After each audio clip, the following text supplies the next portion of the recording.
हाँ बच्चों, आज हम प्रोबेबिलिटी की सेकेंड लेसन में हैं। आज हम बेस थ्योरम के कुछ और क्वेश्चन देखेंगे।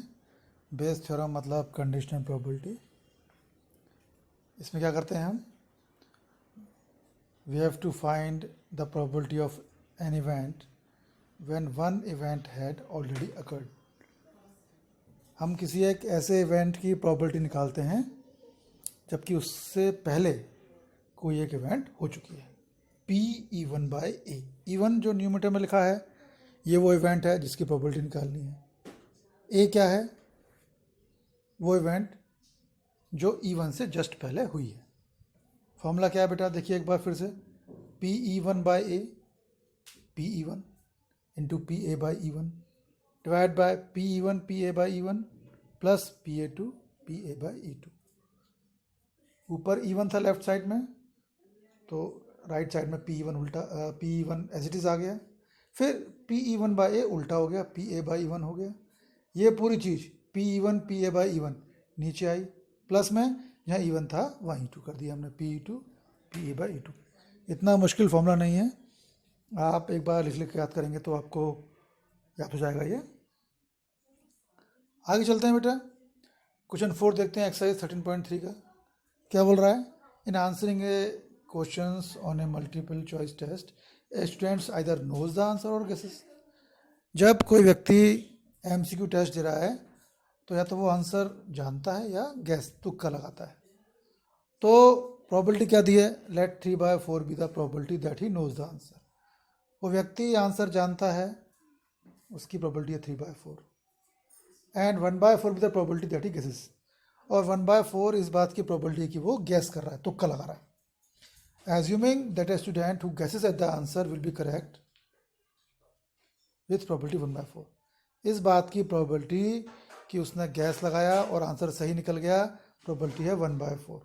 ठीक, किस बात की प्रोबेबिलिटी? कि उसने गैस किया और आंसर सही निकल गया। फिर क्या पूछ रहा है? What is the probability that the student knows the answer given that he answered it correctly. अब देखिए किस चीज़ की प्रोबेबिलिटी निकालनी है। इन क्वेश्चंस में सबसे इंपॉर्टेंट चीज़ ये होती है कि पता करना इवन क्या है। इवन क्या होता है बेटा? जिस चीज़ की प्रोबेबिलिटी निकालनी होती है। तो यहाँ प्रोबेबिलिटी निकालनी है that the student knows the answer, ये इवन हो गया, स्टूडेंट नोज द आंसर। उससे पहले क्या हुआ है? ही आंसर्ड इट करेक्टली, ये ए हो गया, ही आंसर्ड इट करेक्टली। तो पहले स्टेप इवन पता करना। इवन क्या है? Student knows the answer. A क्या है? He answered it correctly. चलिए अब आगे चलते हैं। तो P E one by A जो हमें निकालना होता है बेस थ्योरम से, उसको अरेंज किया। P E one by equal to P, जो निकालना है वो ऊपर आ गया न्यूमरेटर में। स्टूडेंट नोज द आंसर, उससे पहले क्या हुआ है? He answered it correctly. P E one by A लिखा इक्वल टू, हमने क्वेश्चन से लिखा। अब यहाँ हमने फॉर्मूला पूरा लिख दिया, P E one into P A by E one divide by P E one P A by E one plus P E two P A by E two. ये हमारा फर्स्ट स्टेप, सबसे important step ये है बेटा। हमने formula apply कर दिया, इससे क्या हुआ? हमें ये मालूम चल गया कि हमें कौन कौन सी टर्म्स चाहिए, कौन कौन सी वैल्यू चाहिए। इवन क्या है बेटा? Knows the answer. E two क्या होगा? इसका उल्टा, नोज द आंसर उसे आंसर पता है, उसका उल्टा ही गेसेस, वो आंसर गैस कर रहा था। ई टू हुआ he guesses the answer. A क्या है? Answer correctly. अब हम क्या करते हैं? हर एक इंडिविजुअल टर्म की वैल्यू निकाल लेते हैं। पहले है P one, P one E one क्या है? Knows the answer. तो probability that he knows the answer question में दिया है 3/4।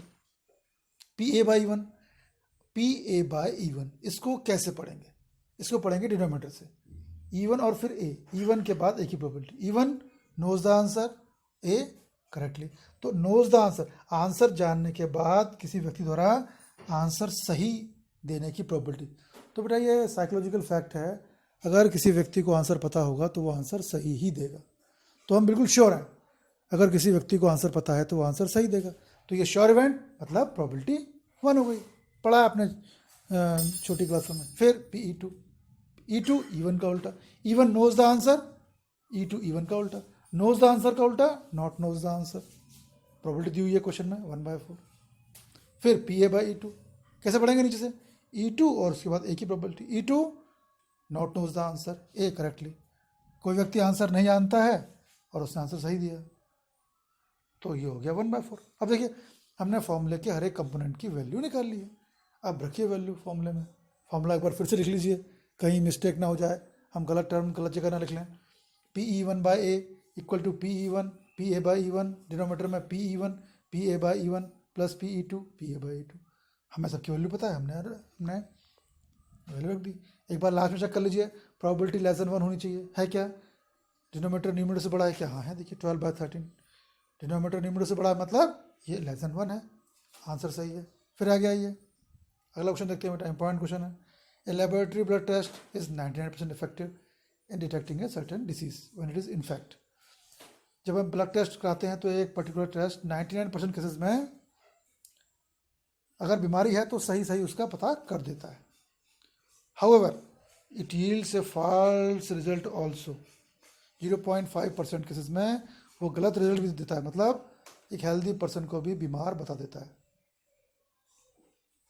इफ ए हेल्दी पर्सन, हाँ ठीक है, if 0.1% of the population actually has disease, अगर शहर के 0.1% लोगों को एक्चुअल में डिसीज है तो what is the probability that a person has a disease? तो इस बात की प्रोबेबिलिटी क्या कि व्यक्ति को डिसीज है जब रिजल्ट पॉजिटिव आया है। फर्स्ट इंपॉर्टेंट पॉइंट, इवन क्या है? जिस चीज़ की प्रोबेबिलिटी निकालनी है, किस चीज़ की? That a person has the disease, ये इवन हो गया क्योंकि इस सेंटेंस के पहले वाट लगा हुआ है। What is the probability that a person has disease, ये इवन हो गया। उससे पहले क्या हुआ है? रिजल्ट पॉजिटिव आया है, ए हो गया, रिजल्ट इज पॉजिटिव। तो पहली स्टेप क्या हुई बेटा? इवन पता करना और ए पता करना। इवन क्या है? Probability that person has disease. A क्या है? Test result positive. आधा काम हमारा हो गया। अब फॉर्मूला फिट कर लो, जिस चीज़ की प्रोबेबिलिटी निकालनी है वो न्यूमरेटर में आएगी। क्या है वो? A person has disease. उससे पहले क्या हुआ है? Result is positive. तो ये हो गया PE1/A। अब फॉर्मूला अप्लाई कर दीजिए, पूरा फॉर्मूला लिख दीजिए, PE1 इंटू PA/E1। डिनोमीटर में ऐसे रिजल्ट क्या आ गया? PE1 PA/E1 प्लस में मुझे E1 हमारा E2 कर दिया, PE2 PA/E2। इतना कर देने पर ये मान के चलिए कि आपका क्वेश्चन कभी गलत नहीं होगा। अब हर एक इंडिविजुअल टर्म की वैल्यू निकालिए। PE1 निकालिए, क्या है ये? Person that A probability that a person has disease. तो ये क्या है? लिखा हुआ है इसमें बेटा क्वेश्चन में कि 0.1% of the population has disease. तो P1 क्या हो गया? 0.1%, यानी 0.1/100 यानी 1/1000 किसी व्यक्ति को डिसीज है। फिर PA/E1, E1 डिसीज है, ए रिजल्ट पॉजिटिव। तो डिसीज है और रिजल्ट पॉजिटिव मतलब रिजल्ट सही आया। तो क्या था? 99% केसेस में वो टेस्ट सही रिजल्ट दे रहा था। तो P1/A डिसीज है और रिजल्ट पॉजिटिव आया मतलब सही रिजल्ट दिया उसने, तो हो गया 99%, 99/100। चलिए E1 वाले सब निकल गए, P2 आया। E1 क्या था? Person has disease.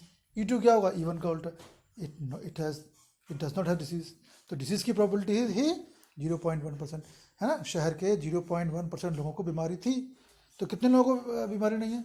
1 - 0.1%, यानी 1 - 1/100 यानी 999/1000। सॉरी, 1 - 1/1000 इक्वल टू आ गया 999/1000। चलिए अब PA/E2 है, मतलब E2 होने के बाद एक ही प्रोबेबिलिटी, E2 डिसीज नहीं है, ए पॉजिटिव आ गया। डिसीज नहीं होने पर भी रिजल्ट पॉजिटिव आ गया, मतलब फॉल्स, गलत रिजल्ट मिला।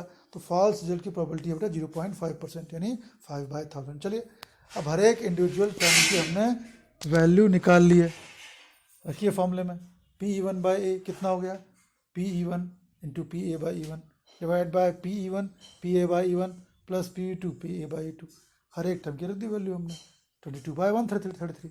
तो आप देख रहे हैं ये क्वेश्चन ज़्यादा मुश्किल नहीं है। E1 और ये पता करिए, फॉर्मूला लगाइए, हर एक इंडिविजुअल टर्म की वैल्यू लिख लीजिए। ठीक, ऐसा में क्या करेंगे? आप पहले P ए परसेंटेज डिसीज ऊपर आएगा क्योंकि इसकी प्रोबेबिलिटी निकालनी है, नीचे आएगा result positive equal to PE1/A लिख लीजिए, फॉर्मूला पूरा लिख दीजिए। अब देख लीजिए क्या क्या टर्म्स हैं फॉर्मूले में। PE1 है, PE1 की वैल्यू निकाल लीजिए, PA/E1 की वैल्यू निकाल लीजिए, PE2 की वैल्यू निकाल लीजिए, PA/E2 की वैल्यू निकाल लीजिए और रख दीजिए फॉर्मूले में। इतना ही करना है, जितना आप करेंगे प्रैक्टिस उतना अच्छा होगा। अब देखिए यहाँ इस क्वेश्चन में कुछ खास बात है, क्या है? 5th क्वेश्चन है 13.3 का। एक insurance company insured 2000 school driver, एक इंश्योरेंस कंपनी ने 2000 स्कूल ड्राइवर 400,000 कार ड्राइवर और 6,000 ट्रक ड्राइवर का इंश्योरेंस किया। Probability of an accident, scooter driver accident करेगा, इसकी प्रोबेबिलिटी है 0.01।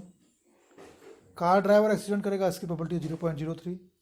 और ट्रक ड्राइवर करेगा एक्सीडेंट, उसकी प्रोबेबिलिटी 0.15 है। अब क्या हुआ, one of the insured person meets with an accident, एक व्यक्ति का एक्सीडेंट हुआ। व्हाट इज द प्रोबेबिलिटी, देखिए क्या निकालना है, what is the probability that he is a scooter driver. इस बात की प्रोबेबिलिटी निकालनी है कि वो ड्राइवर स्कूटर ड्राइवर है। तो ये इवन हो गया। इवन क्या हो गया कि accident is done by scooter driver.